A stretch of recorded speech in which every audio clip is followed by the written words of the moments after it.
بسم اللہ الرحمن الرحیم۔ شروع کرتا ہوں اللہ کے نام سے جو بے انتہا مہربان نہایت رحم والے ہیں۔ الحاقہ ما الحاقہ وما ادراک ما الحاقہ كذبت ثمود وعاد بالقارعة فأما ثمود فأهلكوا بالطاغية وأما عاد فأهلكوا بريح صرصر عاتية سخرها عليهم 7 ليال و8 أيام حسوما فترى القوم فيها صرعا كأنهم أعجاز نخل خاوية فهل ترى لهم من باقية وجاء فرعون ومن قبله والمؤتفكات بالخاطئة فعصوا رسول ربهم فأخذهم أخذة رابية إنا لما طغى الماء حملناكم في الجارية لنجعلها لكم تذكرة وتعيها أذن واعية۔ حقیقتاً قائم ہونے والی کیا ہے؟ حقیقتاً قائم ہونے والی، اور تمہیں کیا معلوم اے نبی کہ وہ ثابت شدہ حقیقت کیا ہے؟ اس سر کھڑا دینے والی کو سمودیوں اور عادیوں نے جھٹلایا تھا، جس کے نتیجے میں سمودی تو بے حد خوفناک اور اونچی آواز سے ہلاک کر دیے گئے، اور عادی بے حد تیز و تند ہوا سے غارت کر دیے گئے، جو ان پر برابر لگاتار 7 رات اور 8 دن تک اللہ کے حکم سے چلتی رہی۔ پس تم دیکھو گے کہ یہ لوگ زمین پر اس طرح گر گئے جیسے کہ کھجور کے کھوکھلے تنے ہو۔ کیا ان میں سے کوئی بھی آپ کو باقی نظر آ رہا ہے؟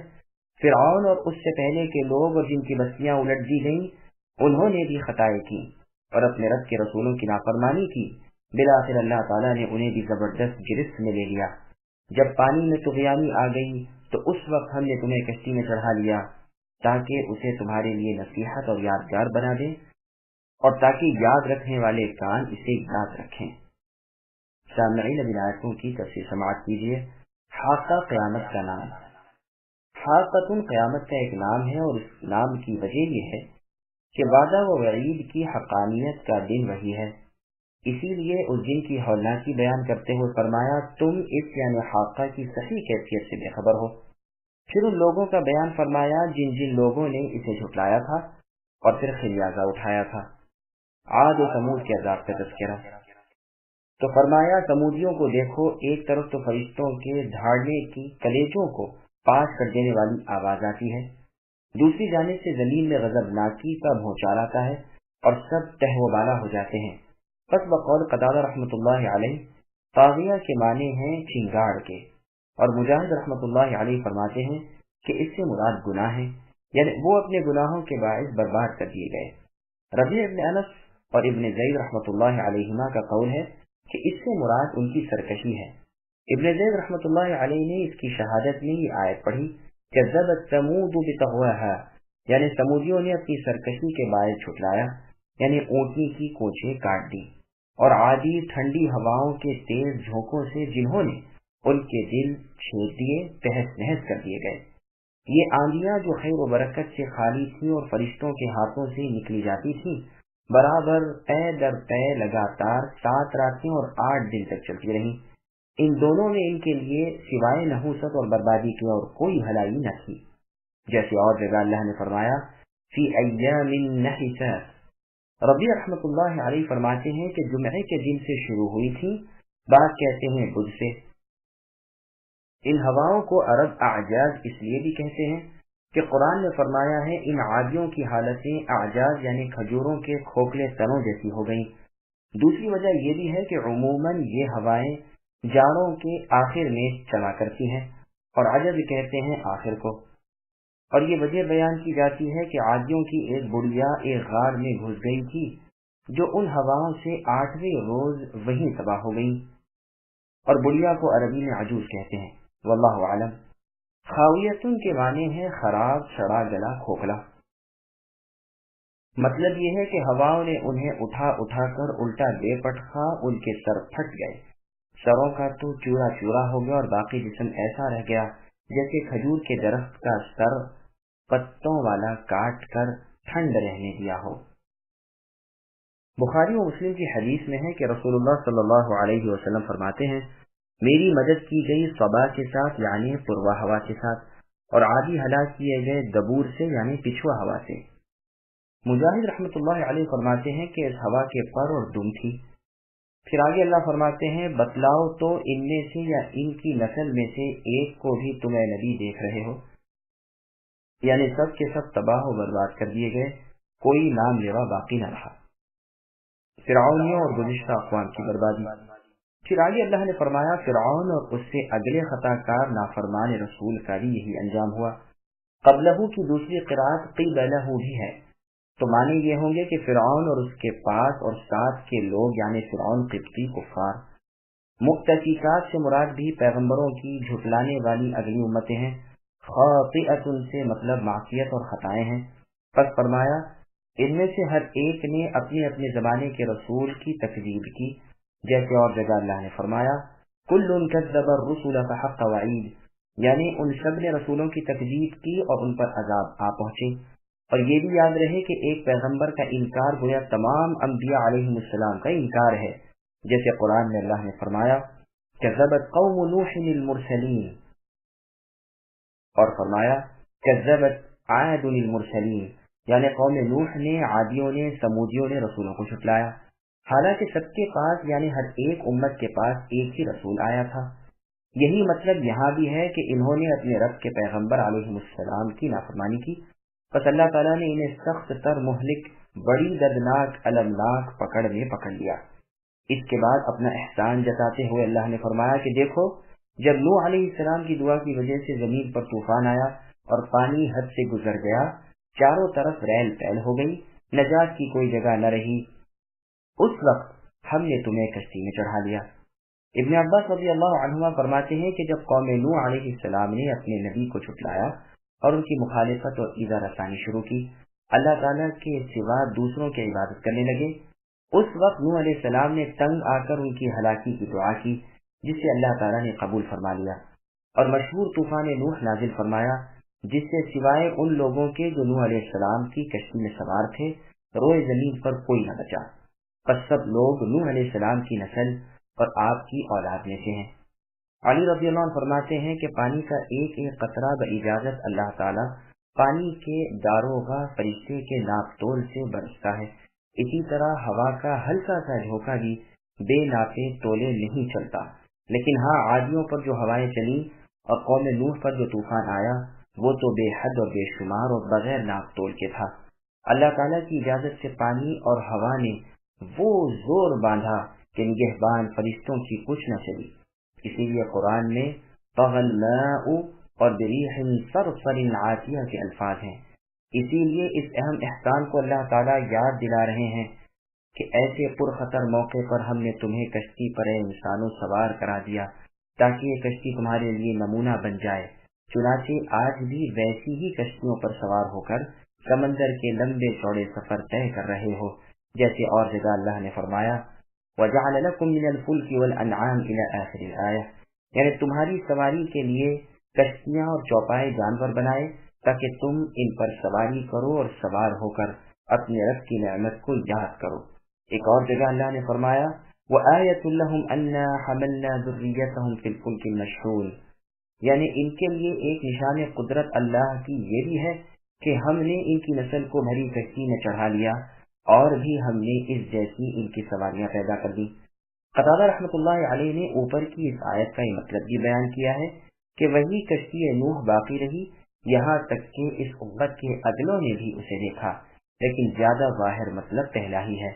پھر فرمایا اس لیے بھی کہ یاد رکھنے اور سننے والا کان اسے یاد کر لے اور محفوظ رکھ لے اور اس نعمت کو نہ بھولے، یعنی صحیح سمجھ اور سچی سماعت والے، عقل سلیم اور فہم مستقیم رکھنے والے، جو اللہ تعالیٰ کی باتوں اور اللہ کی نعمتوں سے بے پرواہی اور لا ابالی نہیں برتتے، ان کی پند و نصیحت کا ایک ذریعہ یہ بھی بن گیا۔ فَإِذَا نُفِخَ فِي الصُّورِ نَفْخَةٌ وَاحِدَةٌ وَحُمِلَتِ الْأَرْضُ وَالْجِبَالُ فَدُكَّتَا دَكَّةً وَاحِدَةً فَيَوْمَئِذٍ وَقَعَتِ الْوَاقِعَةُ وانشقت السماء فهي يومئذ واهية والملك على أرجائها ويحمل عرش ربك فوقهم يومئذ ثمانية يومئذ تعرضون لا تخفى منكم خافية.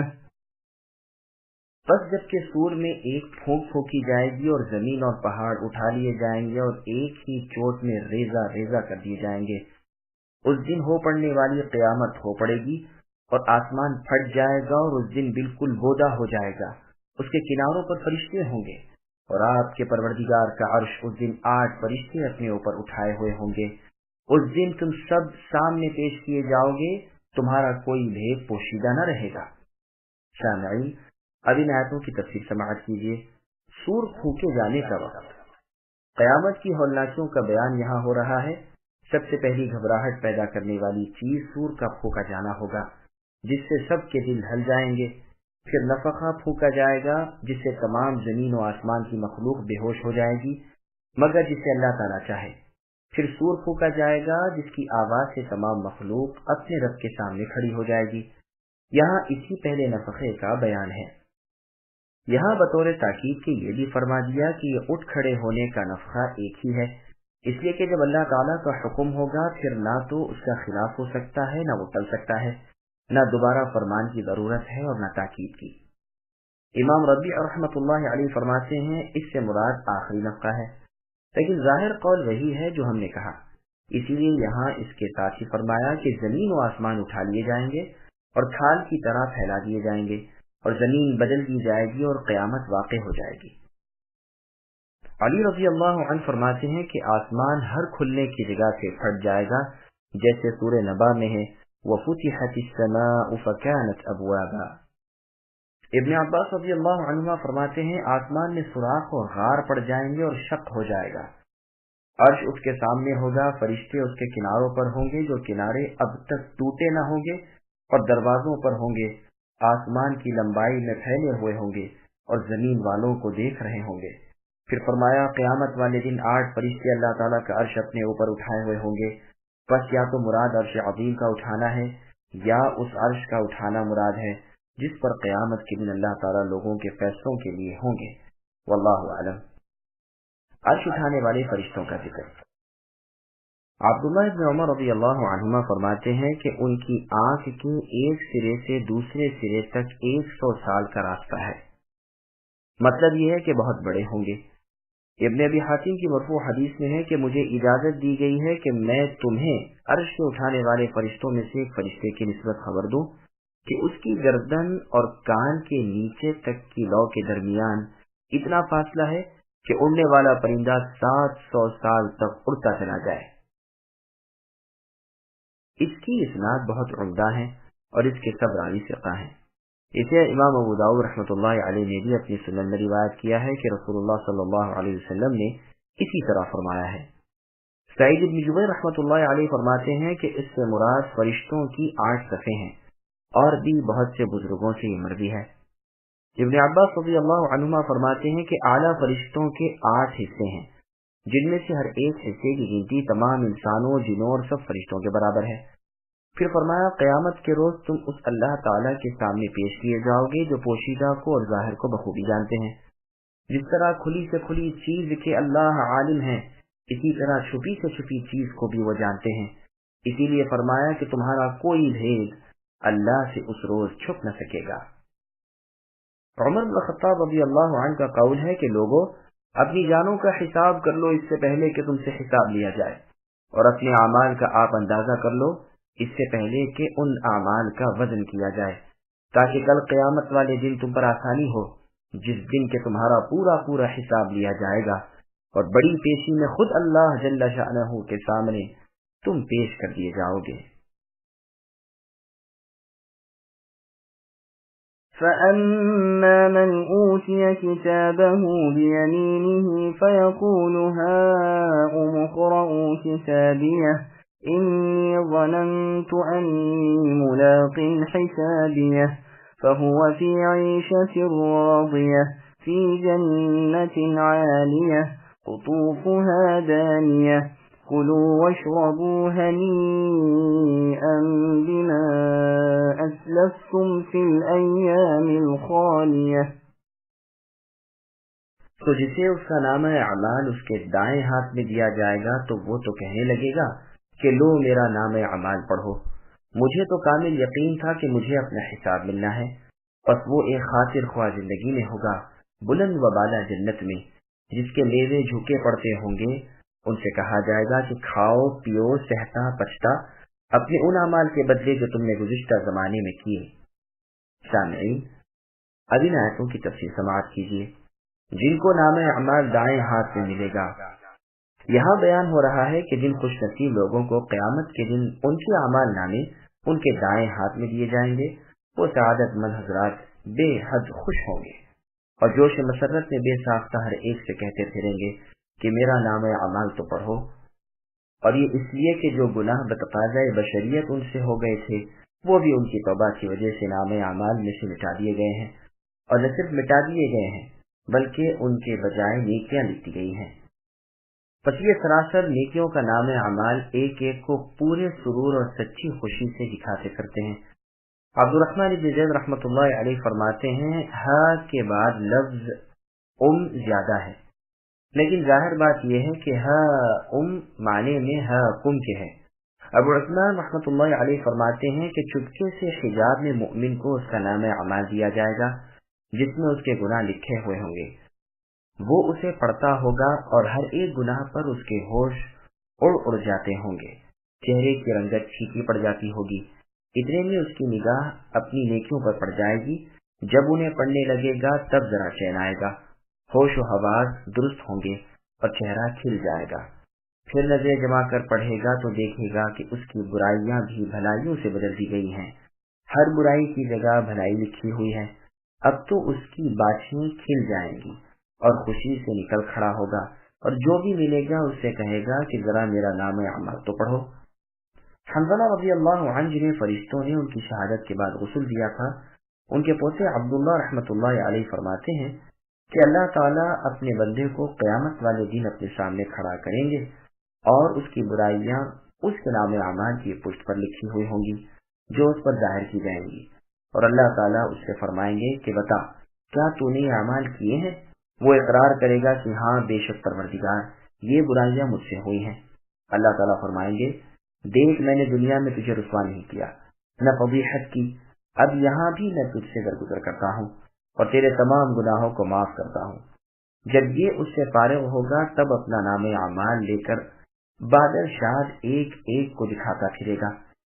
عبداللہ بن عمر رضی اللہ عنہما والی حدیث جو پہلے بیان ہو چکی ہے، جس میں ہے رسول اللہ صلی اللہ علیہ وسلم نے فرمایا اللہ تعالیٰ قیامت کے دن اپنے بندے کو اپنے پاس بلائیں گے اور اس سے اس کے گناہوں کی بابت پوچھیں گے کہ فلاں گناہ کیا فلاں گناہ کیا. وہ اقرار کرے گا یہاں تک کہ سمجھ لے گا کہ اب میں ہلاک ہوا. اس وقت اللہ تعالیٰ عز اسمہ فرمائیں گے کہ اے میرے بندے دنیا میں میں نے تیری ان برائیوں پر پردہ ڈال رکھا تھا، اب آج تجھے کیا رسوا کروں، جا میں نے تجھے بخش دیا. پھر اس کا نام اعمال اس کے دائیں ہاتھ میں دیا جاتا ہے جس میں صرف نیکیاں ہی نیکیاں ہوتی ہیں. لیکن کافروں اور منافقوں کے بارے میں تو گواہ پکار اٹھتے ہیں کہ یہ لوگ وہ ہیں جنہوں نے اللہ تعالیٰ پر جھوٹ کہا. لوگوں سنو ان ظالموں پر اللہ تعالیٰ کی پھٹکار ہے. یہ روایت بخاری کی ہے اور مسلم میں بھی ہے. پھر آگے اللہ فرماتے ہیں کہ یہ داہنے ہاتھ کے نام اعمال والا کہتا ہے کہ مجھے تو دنیا میں ہی یقین کامل تھا کہ یہ حساب کا دن قطعاً آنے والا ہے. جیسے اور جگہ اللہ نے فرمایا الذین یظنون انہم ملاقو ربہم، یعنی انہیں یقین تھا کہ یہ اپنے رب سے ملنے والے ہیں. فرمایا ان کی جزا یہ ہے کہ یہ پسندیدہ اور دل خوش کن زندگی پائیں گے اور بلند و بالا بہشت میں رہیں گے جس کے محلات اونچے اونچے ہوں گے، جس کی حوریں قبول صورت اور نیک سیرت ہوں گی.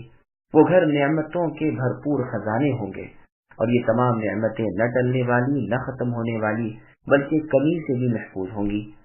ایک شخص نے رسول اللہ صلی اللہ علیہ وسلم سے سوال کیا کہ یا رسول اللہ کیا اونچے نیچے مرتبے والے جنتی آپس میں ایک دوسرے سے ملاقاتیں بھی کریں گے؟ نبی نے فرمایا ہاں، بلند مرتبے کے لوگ کم مرتبے کے لوگوں کے پاس ملاقات کے لیے اتر آئیں گے اور خوب محبت و اخلاص کے ساتھ سلام مصافحے اور آؤ بھگت ہوگی۔ ہاں البتہ نیچے والے بسبب اپنے اعمال کی کمی کے اوپر نہ چڑھیں گے۔ ایک اور صحیح حدیث میں بخاری کی ہے کہ جنت میں 100 درجے ہیں، ہر 2 درجوں کے درمیان اتنا فاصلہ ہے جتنا زمین و آسمان میں، یعنی 500 برس کا۔ پھر آگے اللہ فرماتے ہیں کہ اس کے پھل نیچے نیچے ہوں گے۔ برا بن عازب رضی اللہ عنہ وغیرہ فرماتے ہیں کہ اس قدر جھکے ہوئے ہوں گے کہ جنتی اپنے چھپر کھٹ پر لیٹے ہی لیٹے ان میووں کو توڑ لیا کریں گے۔ پھر آگے اللہ نے فرمایا انہیں بطور احسان اور مزید لطف و کرم کے زبانی بھی کھانے پینے کی رخصت مرحمت ہوگی، اور کہا جائے گا کہ یہ تمہاری نیک اعمالیوں کا بدلہ ہے۔ اعمال کا بدلہ کہنا صرف بطور لطف و کرم کے ہے، ورنہ صحیح حدیث میں ہے کہ رسول اللہ صلی اللہ علیہ وسلم فرماتے ہیں عمل کرتے جاؤ، سیدھے اور قریب قریب رہو، اور جان رکھو کہ صرف اعمال جنت میں لے جانے کے لیے کافی نہیں۔ لوگوں نے عرض کیا اللہ کے رسول آپ کے اعمال بھی نہیں؟ فرمایا نہ میرے، ہاں یہ اور بات ہے کہ اللہ تعالیٰ کا فضل و کرم اور اللہ کی رحمت شامل حال ہو۔ یہ روایت بخاری میں ہے۔ وَأَمَّا مَنْ أُوتِيَ كِتَابَهُ بِشِمَالِهِ فَيَقُولُ يَا لَيْتَنِي لَمْ أُوتَ كِتَابِيَهْ وَلَمْ أَدْرِ مَا حِسَابِيَهْ يَا لَيْتَهَا كَانَتِ الْقَاضِيَةَ مَا أَغْنَى عَنِّي مَالِيَهْ هَلَكَ عَنِّي سُلْطَانِيَهْ خُذُوهُ فَغُلُّوهُ ثُمَّ الْجَحِيمَ صَلُّوهُ ثم في سلسلة ذرعها 70 ذراعا فاسلكوه إنه كان لا يؤمن بالله العظيم ولا يحض على طعام المسكين فليس له اليوم هاهنا حميم ولا طعام إلا من غسلين لا يأكله إلا الخاطئون۔ لیکن جسے اس کے اعمال کی کتاب اس کے بائیں ہاتھ میں دی جائے گی تو وہ کہے گا کہ کاش کہ مجھے میری کتاب دی ہی نہ جاتی اور میں اپنے حساب کی کیفیت جانتا ہی نہیں۔ کاش کہ موت میرا کام ہی تمام کر دیتی، میرے مال نے بھی مجھے کچھ نفع نہ دیا، میرا غلبہ بھی مجھ سے جاتا رہا۔ حکم ہوگا اسے پکڑ لو، پھر اسے توق پہنا دو، پھر اسے دوزخ میں ڈال دو، پھر اسے ایسی زنجیر میں جس کی پیمائش 70 گز کی ہے جکڑ دو۔ بے شک اللہ تعالیٰ بزرگ و برتر پر ایمان نہ رکھتا تھا اور مسکین کے کھلانے پر رغبت نہ دیتا تھا، بس آج اس کا نہ کوئی دوست ہے اور نہ سوائے پیپ کے اس کی کوئی غذا ہے جسے گنہگاروں کے سوا کوئی نہیں کھاتا۔ سامعین، اب ان آیتوں کی تفسیر سماعت کیجیے۔ وہ جن کو نام اعمال بائیں ہاتھ میں دیا جائے گا ان کا انجام۔ یہاں گنہگاروں کا حال بیان ہو رہا ہے کہ جب میدان قیامت میں انہیں ان کے نام اعمال ان کے بائیں ہاتھ میں دیا جائے گا، یہ نہایت پریشان اور پشیماں ہوں گے اور حسرت و افسوس سے کہیں گے کاش کہ ہمیں اعمال نامہ ملتا ہی نہیں، اور کاش کہ ہم اپنے حساب کی اس کیفیت سے آگاہ ہی نہ ہوتے، کاش کہ موت نے ہی ہمارا کام ختم کر دیا ہوتا اور یہ دوسری زندگی ہمیں ملتی ہی نہیں۔ جس موت سے دنیا میں بہت سی گھبراتے تھے آج اس کی آرزویں کریں گے۔ یہ کہیں گے کہ ہمارے مال و جاہ نے بھی آج ہمارا ساتھ چھوڑ دیا اور ہماری ان چیزوں نے بھی یہ عذاب ہم سے نہ ہٹائے۔ تنہا ہماری ذات پر یہ وبال آ پڑے، نہ کوئی مددگار ہمیں نظر آتا ہے، نہ بچاؤ کی کوئی صورت دکھائی دیتی ہے۔ اللہ تبارک و تعالیٰ فرشتوں کو حکم دیں گے کہ اسے پکڑ لو اور اس کے گلے میں توق ڈال دو اور اسے جہنم میں لے جاؤ اور اس میں پھینک دو۔ منہاج ابن عمرو رحمۃ اللہ علیہ فرماتے ہیں کہ اللہ تعالیٰ کے اس فرمان کو سنتے ہی کہ اسے پکڑو، 70,000 فرشتے اس کی طرف لپکیں گے، جن میں سے اگر ایک فرشتے کو بھی اس طرح اللہ تعالیٰ حکم کرے تو ایک چھوڑ 70,000 لوگوں کو پکڑ کر جہنم میں پھینک دے۔ ابن ابی دنیا میں ہے کہ 4 لاکھ فرشتے اس کی طرف دوڑیں گے اور کوئی چیز باقی نہ رہے گی مگر اسے توڑ پھوڑ دیں گے۔ یہ کہے گا تمہیں مجھ سے کیا تعلق؟ وہ کہیں گے اللہ تبارک و تعالیٰ تجھ پر غضبناک ہے اور اس وجہ سے ہر چیز تجھ پر غصے میں ہے۔ فضیل بن عیاض رحمۃ اللہ علیہ فرماتے ہیں کہ اللہ تعالیٰ کے اس فرمان کے صادر ہوتے ہی 70,000 فرشتے اس کی طرف غصے سے دوڑیں گے، جن میں کا ہر ایک دوسرے پر سبقت کر کے چاہے گا کہ اسے میں توق پہناؤں۔ پھر اسے جہنم کی آگ میں غوطہ دینے کا حکم ہوگا، پھر ان زنجیروں میں جکڑا جائے گا جن کا ایک حلقہ بقول کعب الاحبار رحمۃ اللہ علیہ کے دنیا بھر کے لوہے کے برابر ہوگا۔ ابن عباس رضی اللہ عنہما اور ابن جریج رحمۃ اللہ علیہ فرماتے ہیں یہ ناپ فرشتوں کے ہاتھ کا ہے۔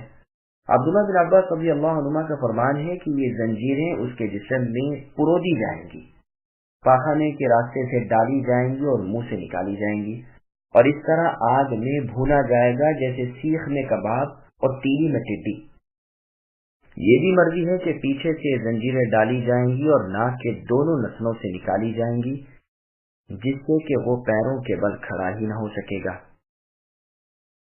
مسند احمد کی مرفوع حدیث میں ہے، رسول اللہ نے فرمایا کہ اگر کوئی بڑا سا پتھر آسمان سے پھینکا جائے تو زمین پر وہ ایک رات میں آ جائے، لیکن اگر اسی کو جہنم والوں کے باندھنے کی زنجیر کے سرے پر سے چھوڑا جائے تو دوسرے سرے تک پہنچنے میں 40 سال لگ جائیں گے۔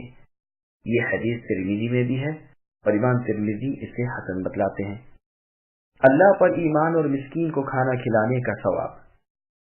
پھر اللہ نے آگے فرمایا کہ یہ اللہ تعالیٰ پر ایمان نہ رکھتا تھا، نہ مسکین کو کھلا دینے کی کسی کو رغبت دیتا تھا، یعنی نہ تو اللہ تعالیٰ کی اطاعت و عبادت کرتا تھا، نہ اللہ کی مخلوق کے حق ادا کر کے اسے نفع پہنچاتا تھا۔ اللہ تعالیٰ کا حق تو مخلوق پر ہے کہ اللہ کی توحید کو مانے، اللہ کے ساتھ کسی کو شریک نہ کریں، اور بندوں کا آپس میں ایک دوسرے پر حق یہ ہے کہ ایک دوسرے سے احسان و سلوک کریں اور بھلے کاموں میں آپس میں ایک دوسرے کو امداد پہنچاتے رہیں۔ اسی لیے اللہ تعالیٰ نے ان دونوں حقوق کو عموماً ایک ساتھ بیان فرمایا ہے، جیسے نماز پڑھو اور زکوٰۃ دو، اور نبی صلی اللہ علیہ وسلم نے انتقال کے وقت میں ان دونوں کو ایک ساتھ بیان فرمایا کہ نماز کی حفاظت اور اپنے ماتحتوں کے ساتھ نیک سلوک کرو۔ پھر آگے اللہ نے فرمایا کہ یہاں پر آج کے دن اس کا کوئی خالص دوست ایسا نہیں، نہ کوئی قریبی رشتہ دار یا سفارشی ایسا ہے کہ اسے اللہ تعالیٰ کے عذابوں سے بچا سکے، اور نہ اس کے لیے کوئی غذا ہے سوائے بدترین سڑی بھوسی بیکار چیز کے جس کا نام غسلین ہے۔ یہ جہنم کا ایک درخت ہے اور ممکن ہے کہ اسی کا دوسرا نام زقوم ہو، اور غسلین کے یہ معنی بھی کیے گئے ہیں کہ جہنم والوں کے بدن سے جو خون اور پانی بہتا ہے وہ ہے، اور یہ بھی کہا گیا ہے کہ ان کی پیپ وغیرہ۔ واللہ اعلم۔ فلا أقسم بما تبصرون وما لا تبصرون إنه لقول رسول كريم وما هو بقول شاعر قليلا ما تؤمنون ولا بقول كاهن قليلا ما تذكرون تنزيل من رب العالمين۔ بس مجھے قسم ہے ان چیزوں کی جنہیں تم دیکھتے ہو اور ان چیزوں کی جنہیں تم نہیں دیکھتے، کہ بے شک یہ قرآن بزرگ رسول اللہ صلی اللہ علیہ وسلم کا قول ہے، یہ کسی شاعر کا قول نہیں، افسوس تمہیں بہت کم یقین ہے، اور نہ کسی کاہن کا قول ہے، افسوس بہت کم نصیحت لے رہے ہو، یہ تو رب العالمین کا اتارا ہوا ہے۔ سامعین، اب ان آیتوں کی تفصیل سماعت کیجیے۔ قرآن کلام الہی ہے، یعنی اللہ کی بات ہے۔ اللہ تعالیٰ قسم کھاتے ہیں، اپنی مخلوقات میں سے اپنی ان نشانیوں کی قسم کھا رہے ہیں جنہیں لوگ دیکھ رہے ہیں، اور ان کی بھی جو لوگوں کی نگاہوں سے پوشیدہ ہیں، اس بات پر کہ قرآن کریم اللہ کا کلام ہے، اللہ کی وحی ہے جو اللہ نے اپنے بندے اور اپنے برگزیدہ رسول صلی اللہ علیہ وسلم پر اتاری ہے، جسے اللہ نے ادائے امانت اور تبلیغ رسالت کے لیے پسند فرمایا ہے۔ رسول کریم صلی اللہ علیہ وسلم سے یہاں مراد محمد مصطفیٰ صلی اللہ علیہ وسلم ہے۔ اس کی اضافت رسول اللہ کی طرف اس لیے کی گئی ہے کہ اس کے مبلغ اور پہنچانے والے رسول اللہ ہی ہیں، اسی لیے لفظ رسول لائے، کیونکہ رسول اللہ تو پیغام اپنے بھیجنے والے کا پہنچاتے ہیں۔ گو زبان رسول کی اپنی ہوتی ہے، لیکن کہا ہوا بھیجنے والے کا ہوتا ہے، یعنی کلام اللہ، اللہ کی بات جس کو رسول صلی اللہ علیہ وسلم پڑھ کے سناتے ہیں وہ اللہ ہی کا کلام ہے، نہ کہ رسول کے پڑھنے کی وجہ سے رسول کا اپنا۔ یہی وجہ ہے کہ سورہ تکویر میں اس کی نسبت اس رسول سے کی گئی ہے جو فرشتوں میں سے ہیں۔ فرمان ہے اِنَّهُ لَقَوْلُ رَسُولٍ كَرِيمٍ، الی آخر الآیہ، یعنی یہ قول اس بزرگ رسول کا ہے جو قوت والا اور مالک عرش کے پاس رتبے والا ہے، وہاں اس کا کہا مانا جاتا ہے اور ہے بھی وہ امانت دار۔ اس سے مراد جبریل علیہ السلام ہے، اسی لیے اس کے بعد فرمایا تمہارے ساتھی یعنی محمد صلی اللہ علیہ وسلم مجنون یعنی دیوانے نہیں، بلکہ رسول اللہ نے جبریل علیہ السلام کو ان کی اصلی صورت میں صاف کناروں پر دیکھا بھی ہے، اور وہ پوشیدہ علم پر بخیل بھی نہیں، نہ یہ کلام شیطان رجیم کا قول ہے۔ اسی طرح یہاں بھی ارشاد ہوتا ہے کہ نہ تو شاعر کا یہ قرآن کلام ہے نہ کاہن کا قول ہے، البتہ تمہارے ایمان میں اور نصیحت حاصل کرنے میں کمی ہے۔ بس کبھی تو اپنے کلام کی نسبت رسول انسی کی طرف کی، یعنی اللہ تعالیٰ کا کلام ہوتا ہے لیکن پڑھتے ہیں اس کو رسول ہیں انسان، اور کبھی رسول ملکی کی طرف، یعنی کلام اللہ کا ہوتا ہے اور پڑھتے ہیں اس کو فرشتے ہیں یعنی جبریل علیہ السلام، اس لیے کہ یہ اللہ کی طرف سے اللہ کے پیغام کو پہنچانے والے، لانے والے اور اس پر امین ہے۔ ہاں دراصل کلام کس کا ہے، اسے بھی ساتھ ہی ساتھ بیان فرما دیا کہ یہ اتارا ہوا رب العالمین کا ہے یعنی اللہ کا۔ وَلَوْ تَقَوَّلَ عَلَيْنَا بَعْضَ الْأَقَاوِيلِ لَأَخَذْنَا مِنْهُ بِالْيَمِينِ ثُمَّ لَقَطَعْنَا مِنْهُ الْوَتِينَ فَمَا مِنْكُمْ مِنْ أَحَدٍ عَنْهُ حَاجِزِينَ وَإِنَّهُ لَتَذْكِرَةٌ لِلْمُتَّقِينَ وَإِنَّا لَنَعْلَمُ أَنَّ مِنْكُمْ مُكَذِّبِينَ وَإِنَّهُ لَحَسْرَةٌ عَلَى الْكَافِرِينَ وَإِنَّهُ لَحَقُّ الْيَقِينِ فَسَبِّحْ بِاسْمِ رَبِّكَ الْعَظِيمِ۔ اور اگر یہ نبی محمد صلی اللہ علیہ وسلم ہم پر کوئی بھی بات بنا لیتے تو البتہ ہم ان کا داہنا ہاتھ پکڑ کر پھر ان کی رگیں دل کاٹ دیتے، پھر تم میں سے کوئی بھی اس سے روکنے والا نہ ہوتا۔ یقیناً یہ قرآن پرہیزگاروں کے لیے نصیحت ہے، ہمیں پوری طرح معلوم ہے کہ تم میں سے بعض اس کے جھٹلانے والے ہیں، بے شک کہ جھٹلانا کافروں پر حسرت ہے اور بے شک کو شبہ یقینی حق ہے۔ پس آپ اے نبی اپنے بزرگ پروردگار کی پاکی بیان کیجیے۔ سامعین بنایتوں کی تفسیر سماعت کیجیے۔ رسول اللہ صلی اللہ علیہ وسلم کو قرآن میں کمی بیشی کا اختیار نہیں۔ یہاں فرمان باری ہو رہا ہے کہ جس طرح تم کہتے ہو اگر فی الواقع ہمارے رسول ایسے ہی ہوتے کہ ہماری رسالت میں کچھ کمی بیشی کر ڈالتے یا ہماری نہ کہی ہوئی بات ہمارے نام سے بیان کر دیتے تو یقیناً اسی وقت ہم انہیں بدترین سزا دیتے، یعنی اپنے دائیں ہاتھ سے ان کا دایاں ہاتھ تھام کر ان کی وہ رگ کاٹ ڈالتے جس پر دل معلق ہے، اور کوئی ہمارے اور ان کے درمیان بھی نہ آ سکتا کہ انہیں بچانے کی کوشش کرے۔ پس مطلب یہ ہوا کہ رسول اکرم صلی اللہ علیہ وسلم سچے پاک باز رشد و ہدایت والے ہیں، اسی لیے اللہ تعالیٰ نے زبردست تبلیغی خدمت رسول اللہ صلی اللہ علیہ وسلم کو سونپ رکھی ہے، اور اپنی طرف سے بہت سے زبردست معجزے اور رسول اللہ صلی اللہ علیہ وسلم کے صدق کی بہترین بڑی بڑی نشانیاں آپ کو عنایت فرما رکھی ہیں۔ قرآن نصیحت ہے، پھر آگے اللہ نے فرمایا یہ قرآن متقیوں کے لیے تذکرہ ہے، جیسے اور جگہ ہے اللہ نے فرمایا جس کا ترجمہ ہے کہہ دو یہ قرآن تو ایمانداروں کے لیے ہدایت اور شفا ہے اور بے ایمان تو اندھے بہرے ہی ہیں۔ پھر فرمایا باوجود اس صفائی اور کھلے حق کے ہمیں بخوبی معلوم ہے کہ تم میں سے بعض اسے جھوٹا بتلاتے ہیں، یہ تکذیب ان لوگوں کے لیے قیامت کے دن باعث حسرت و افسوس ہوگی، یا یہ مطلب ہے کہ یہ قرآن اور اس پر ایمان حقیقتاً کفار پر حسرت کا باعث ہوگا، جیسے اور جگہ ہے کہ اسی طرح ہم اسے گنہگاروں کے دلوں میں اتارتے ہیں کہ وہ اس پر ایمان نہیں لاتے۔ اور جگہ اللہ نے فرمایا وَحِيلَ بَيْنَهُمْ وَبَيْنَ مَا يَشْتَهُونَ، اور ان میں اور ان کی خواہش میں حجاب ڈال دیا گیا ہے۔ پھر فرمایا یہ خبر بالکل سچ، حق اور بے شک و شبہ ہے۔